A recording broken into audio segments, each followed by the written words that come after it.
दोस्तों नमस्कार। 4 PM गुजरात दस्तक दोनों पे आप सबका बहुत बहुत स्वागत है। मैं हूं आपका दोस्त मयूर जानी। दोस्तों हम सब लोग जो अपना जीवन चलाते हैं आजीविका के जरिए, हर महीने कुछ न कुछ हर एक की कोई ना कोई कमाई होती है। हम सब जो है वो एक वो बनता है ना, बजट बनता है महीने का कि भैया ग्रोसरीज में इतना पैसा जाने वाला है, दूध में इतना पैसा जाएगा, अगर कोई अंडे खाता है तो वो कहेगा कि अंडे में इतना पैसा जाएगा, अगर कोई नॉनवेज खाता है तो वो कहेगा कि इतना पैसा नॉनवेज में जाएगा, है ना, इलेक्ट्रिसिटी का बिल इतना आएगा, और भी जो टैक्सेस जो भरने होते हैं वो इतने भरने पड़ेंगे। हर एक तरह का एक कैलकुलेशन होता है। कभी आपने या मैंने कोई ऐसा बनाया होगा एक खर्चों का जो हमको एक ऊपर हेड देना पड़ता है, उसमें हम कभी क्या लिखते हैं कि भाई ये एक्स अमाउंट जो है वो अदर एक्सपेंसेस है। आप कहेंगे हाँ लिखते हैं भाई, क्यों नहीं लिखते हैं, इसे मिसलेनियस कहते हैं। बात भी सही है, मिसलेनियस एक्सपेंस होते हैं, लेकिन वो जनरली जो है वो जब कोई कंपनी चलती है, चाहे वो LLP हो, PD हो, प्राइवेट लिमिटेड हो, वो कंपनी के लिए होता है, चलाने के लिए। हमारे आपके जैसे जो मध्यम वर्गीय लोग हैं वो एक कंटिजेंसी फंड एक तरह से रखने की कोशिश करते हैं अलग से, ताकि कभी कुछ जरूरत हो जाए, कभी कोई बीमार पड़ जाए, कभी कुछ इमरजेंसी में कुछ पैसों की जरूरत हो जाए तो किसी के सामने हाथ फैलाना ना पड़े, हम खुद ही जो है उसको मैनेज कर सके। लेकिन जब सरकार बजट पेश करे और बजट में हर बार पिछले 5 साल से लगातार हजारों करोड़ रुपए ऐसी जगह पे आवंटित करे, उसको आवंटित ऐसी जगह पे कर दे जिसके ऊपर कोई सिर नहीं है, तो क्या कहेंगे इसको आप? 20,000 करोड़ रुपया आवंटित कर दिया, कहां पे? अदर्स में। अदर कौन है, तो कहां जा रहा है वो पैसा? इस बात को लेकर CAG का जो रिपोर्ट आया है, जो सरकार हमेशा सत्र के अंतिम दिन रखती है बजट सत्र में, तो गुजरात सरकार को लेकर उनकी जो कार्यप्रणाली और कार्यशैली और हर चीज का जो ऑडिट करते हैं, है ना, कंट्रोलर एंड ऑडिटर जनरल जिसको कहते हैं, controller and auditor general, short form उसका होता है CAG, यहाँ हमारे यहाँ उसको कैग भी कहते हैं। तो कैग का जो रिपोर्ट है वो ये सवाल खड़ा कर रहा है और गुजरात सरकार की पारदर्शी एडमिनिस्ट्रेशन की बात की धज्जियां उड़ा रहा है।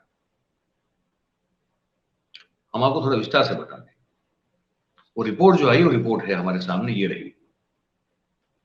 वो कह रही है, मैं आपको उसमें बहुत इतनी इतनी मोटी रिपोर्ट होती है, अलग अलग क्या चीजें जो है उसमें से हम निकालते रहेंगे। आज के दिन नहीं, अभी कुछ 3-4 दिन तक उसमें से रिपोर्ट में से हम कुछ न कुछ निकाल के आपको बताते रहेंगे, क्योंकि उसमें फिर आपको बहुत सारा पढ़ना भी पड़ता है, एनालिसिस करना पड़ता है। जो स्ट्राइकिंग बात है वो ये है, जो मेरे ख्याल से आपके शायद सभी अखबारों में भी शायद यही होगी, क्योंकि ये बहुत बड़ा एक सवाल उठाया कैग ने अपने रिपोर्ट में कि भाई आपने जो है बजट जब आप बनाते हैं तो आपने ये एक्स अमाउंट किस विभाग को दी? शिक्षा को दी, आरोग्य को दी, आपने रोड एंड बिल्डिंग कंस्ट्रक्शन को दी, आपने इंफ्रास्ट्रक्चर को दी, या अब कहीं तो दी होगी, तो ये कहां दी ये तो आप बता नहीं रहे, और 5 साल से लगातार ये हो रहा है। तो सरकार ने इस चीज को छुपाया है। ये कैग की रिपोर्ट कहती है कि सरकार ने इस चीज को छुपाया कि वो जो हजारों करोड़ रुपया जो पिछले 5 साल में अगर टोटल मिला के कर दे तो 1,18,000, हाँ 1,18,000 करोड़ रुपया, 1.18 लाख करोड़, एग्जैक्ट फिगर कहता हूं आपको, 1.18 लाख करोड़, 1.18 लाख करोड़ रुपया, बहुत बड़ी रकम होती है 5 साल में। ये सरकार ने किस मुद्दे पे, किस विषय पे, किस सब्जेक्ट पे, कौन से काम करने के लिए खर्च कर दिया है, इसका कोई अता पता नहीं है। और इसीलिए कैग ने इस मुद्दे पे बहुत बड़ा सवाल उठाया, पारदर्शी वहीवट, ये जो एडमिनिस्ट्रेशन है, पारदर्शी प्रबंधन को लेकर कैसे किया आपने, इसका हिसाब क्यों नहीं है, ये बड़ी बात है। और इसलिए कहा कि पारदर्शिता जो है उस पर जोखिम इससे खड़ा होता है। तो जो अन्य है वो कहा जाता है, सरकार ने कहा कि ये पैसा अन्य जगह पे खर्च हो गया। तो ये अन्य है कौन? 1.18 lakh crore rupees in the last 5 years, ये आपने जो अन्य के पीछे आवंटित कर दिए हैं, वो अन्य कौन है? कोई नहीं जानता। ठीक है, तो कैग की रिपोर्ट आगे कहती है, मैं आपको बता रहा हूं, ये 1,18,312.91 करोड़ की जो रकम है वो आपने किसी अन्य को चुका दी है, आपने पे कर दी है, खर्च कर दी है। तो कैग ने अपनी जो टिप्पणी की है उसमें ये कहा है कि ये जो एनोनिमस है, ये कोई और है, मतलब अन्य है, कोई कौन है किसको नहीं पता, इसको जो ये ग्रांट हर साल जो है वो दी जा रही है उसमें बढ़ोतरी हो रही है, वो बढ़ती जा रही है। और क्योंकि ये कौन है जिसको इतना पैसा जा रहा है ये सरकार कह नहीं रही है, इसीलिए इसका ऑडिट करना भी मुश्किल है। कैसे करेगी ऑडिट?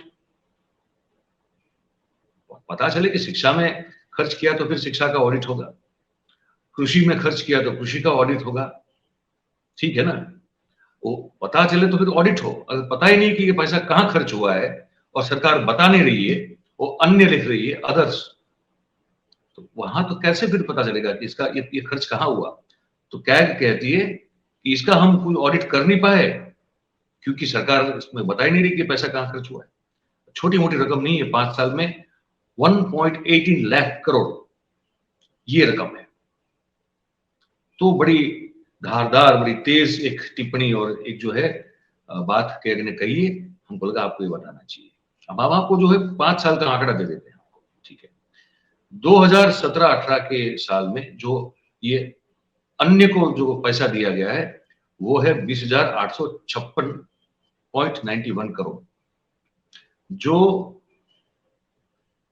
2018-19 की साल में बढ़ के हो गया 23,656.31 करोड़, जो 2019-20 के साल में और बढ़ा और वो हो गया 25,343.20 करोड़। 2020-21 में तो कोरोना ईयर था, उसमें भी वो 23,691.95 करोड़, और 2021-22 में ये बढ़ के हो गया 24,764.54 करोड़। कुल मिला के 1,18,312.91 करोड़। कहाँ गया पैसा? किसी को नहीं मालूम, सरकार बता नहीं रही है, इसलिए कैग जो है उसका ऑडिट कर नहीं पा रही है। और सरकार को इसकी कोई शर्म भी नहीं है, वो कैसे होगी? वो तो इन लोग बाहर छोड़ के आ गए कब के, इनके पास शर्म जैसी कोई चीज नहीं बची है, तो हम देख रहे हैं। अच्छा, एक और चीज कैग ने बताई, आय जो हुई है कुछ जगह से, इनकम भी जो हुई है, तो इनकम का भी तो सोर्स होता है कि भाई ये जो है हमको फला टैक्स से मिला, ये जो है हमको जीएसटी से मिला, ये हमको जो है वैट से मिला, ये हमको मनोरंजन कर से मिला। कहीं ना कहीं कुछ उसका हेड होता है ना, उस हेड के तहत आप इनकम का सोर्स बताते हैं कि भाई हमको यहां से ये पैसा मिला। तो कुछ इनकम ऐसी भी हुई है जो कैग का रिपोर्ट कहता है कि वो भी अन्य से हुई है। कोई आके दे गया पैसा हमको, कोई आके पैसा दे गया, कौन दे गया हमको नहीं पता, हम नहीं बताएंगे। ऐसे थोड़ी चलती है सरकार, ऐसे नहीं चलती है भाई। और यहां चल रही है, 27 साल से चल रही है, 28वां साल चल रहा है, और 5 साल के लिए तो पक्का है। तो कैग कह रहा है, कैग का रिपोर्ट कह रहा है कि 4,260 करोड़ रुपए की इनकम हुई है सरकार को, लेकिन वो अन्य के जरिए हुई है। वो कहां से हुई है नहीं पता। इस किस्से में तो ये भी तय करना जरूरी हो जाता है ऑडिट जब करते हैं तब, कि भाई ये आया कहां से पैसा। अब ये तो बताओ, अन्य मतलब कौन है? एलियन है क्या कोई? कहां से आया है पैसा सरकार में? वो नहीं पता। अच्छा, अब देखिए, सरकार मेहरबान हो जाती है तो कैसे कैसे हो जाती है, फिर वो अपने जो जिस तरह से सही में प्रबंधन होना चाहिए उस चीज की चिंता करती नहीं है सरकार। और ये गुजरात मॉडल में बताऊं आपको, अगर आप देखेंगे जहां जहां भी भारतीय जनता पार्टी की जिन जिन राज्यों में सरकारें हैं, आपको सेम मॉडल दिखेगा। कमोवेश सेम होगा, एक सरीखा होगा, बहुत ज्यादा फर्क नहीं होगा। और यही तरीका अगर आप केंद्र सरकार का भी अगर प्रबंधन और एडमिनिस्ट्रेशन देखने की कोशिश करेंगे तो कमोवेश यही मॉडल जो है वहां भी आपको इंप्लीमेंट होता हुआ दिखाई देगा।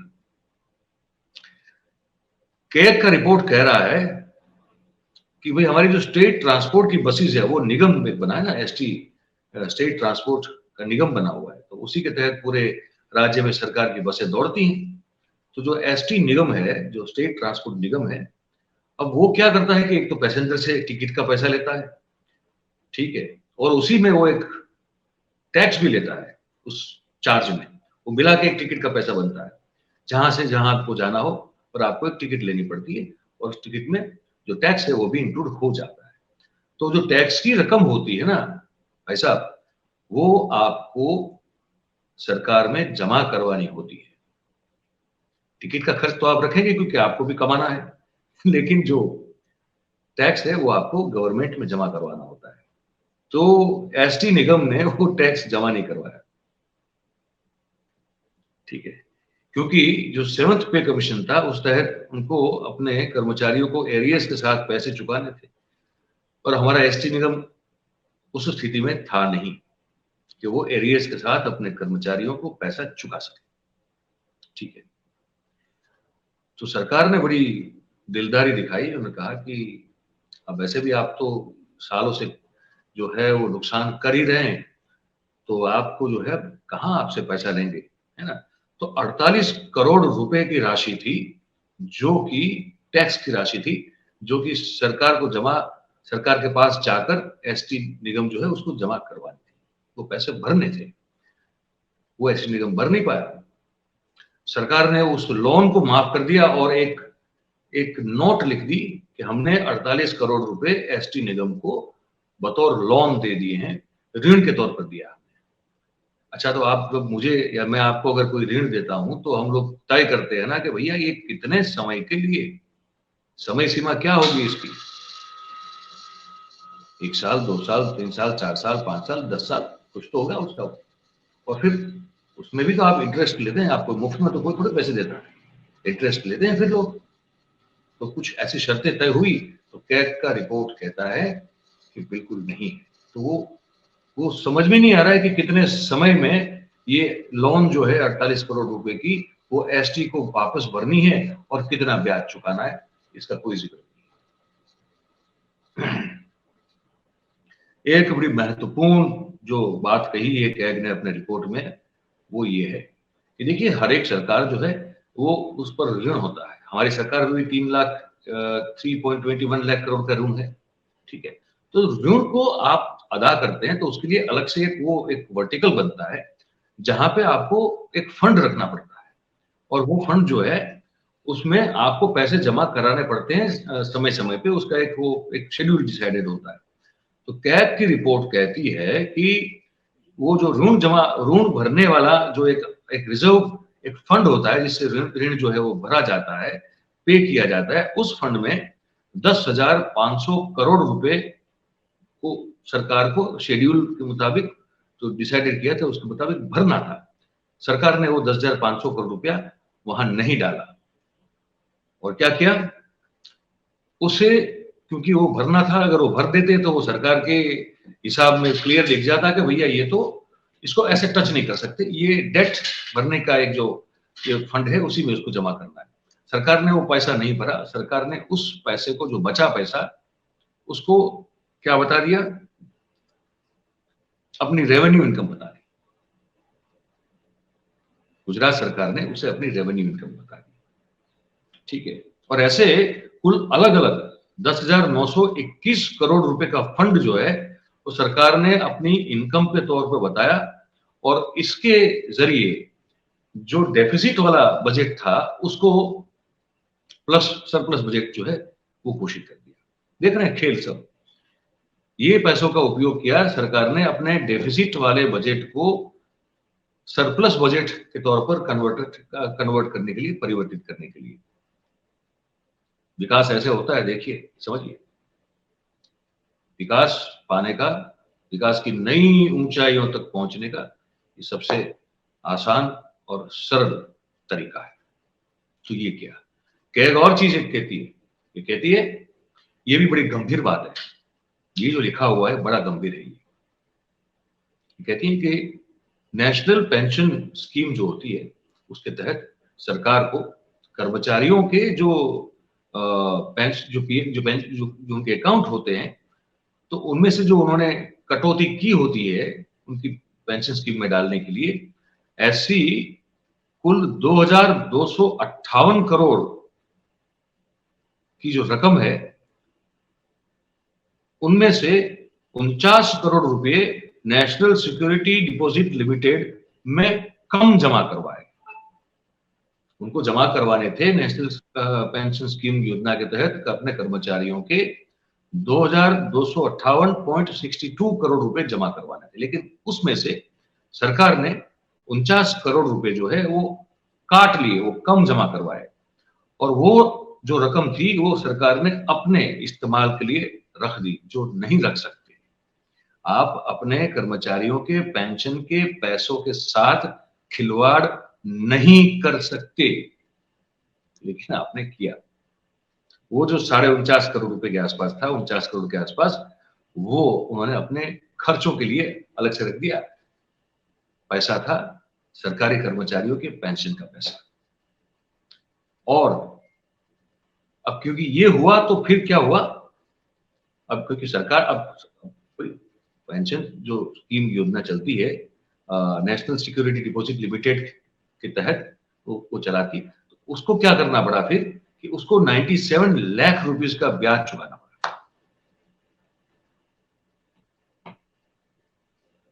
आप समझ रहे हैं ना मैं क्या कह रहा हूं? ठीक से जो है खिड़की दरवाजे खोल के सुनिएगा मेरी बात को।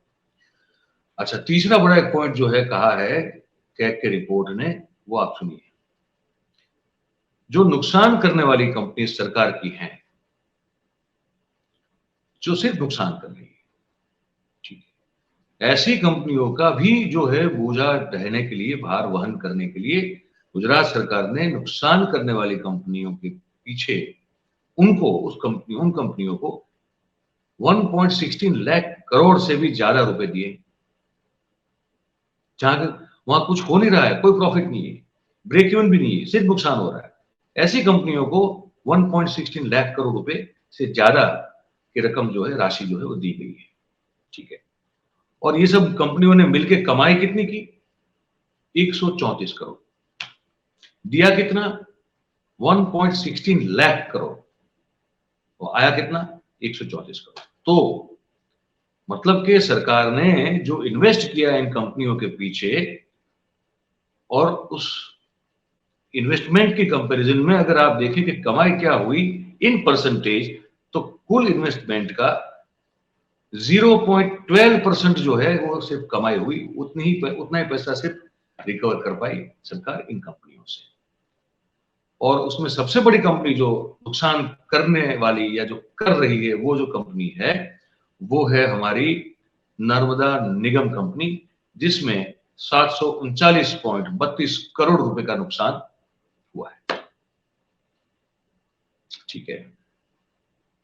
सरकार ने अलग अलग संस्थाओं, अपनी ही अलग अलग संस्थाओं को अब तक 2009 की साल से लेके 2022 तक में इस दौरान 833 करोड़ रुपयों की लोन दी है।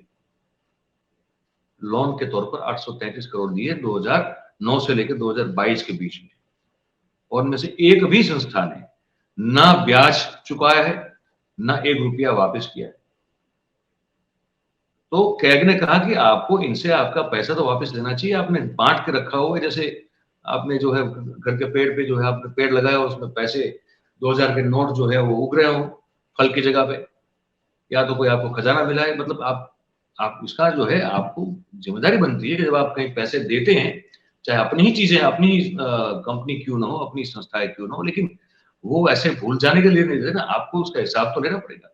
आप कुछ खर्च किया है तो बताइए कि क्यों किया है, और आप उसको वापस लेने की ना चेष्टा करते हैं, ना जिसने आपसे पैसा लिया वो आपको वापस करने की कोई चेष्टा करता है। पैसे तो भैया जनता के जा रहे हैं, पैसे जा रहे हैं, वो तो हमारे जा रहे हैं, आपके जा रहे हैं, इनके तो नहीं जा रहे। तो जनता के पैसों का जिम्मा जो है सही हिसाब से वो खर्च हो, ये देखना किसकी जिम्मेदारी होती है? वो जो सत्ता पे बैठे होते हैं उनकी जिम्मेदारी होती है। तो क्या कह रहा है कि वो जिम्मेदारी आप उठा नहीं पा रहे हैं, आपने उस रकम को वसूल करना चाहिए था, आप नहीं कर पा रहे। तो यही है। और 2-3 चीजें, कम से कम 2-3 दिन तो है, इस रिपोर्ट की कुछ ना कुछ खबरें जो है आप तक हम पहुंचा रहेंगे, क्योंकि पढ़ना पड़ता है, तो पढ़ के उसको फिर एनालाइज करके उसको अलग से एक तरह से फिर हम नोट करते हैं, फिर आप तक पहुंचाते हैं। वो ये सिलसिला हमारा जारी रहेगा। ये कैग के रिपोर्ट पर हमने जो आज कार्यक्रम किया, आपका क्या मानना है उस पर, ये हमको आप जरूर बताएं। और फिर अच्छा लगता हो तो लाइक, शेयर, सब्सक्राइब करें, करवाएं, और हमारे साथ जो है जुड़े रहिए, बस यही उम्मीद करते हैं हम आपसे। आप सब इस कार्यक्रम में जुड़े, आपका बहुत बहुत धन्यवाद। Thank you very much. नमस्कार।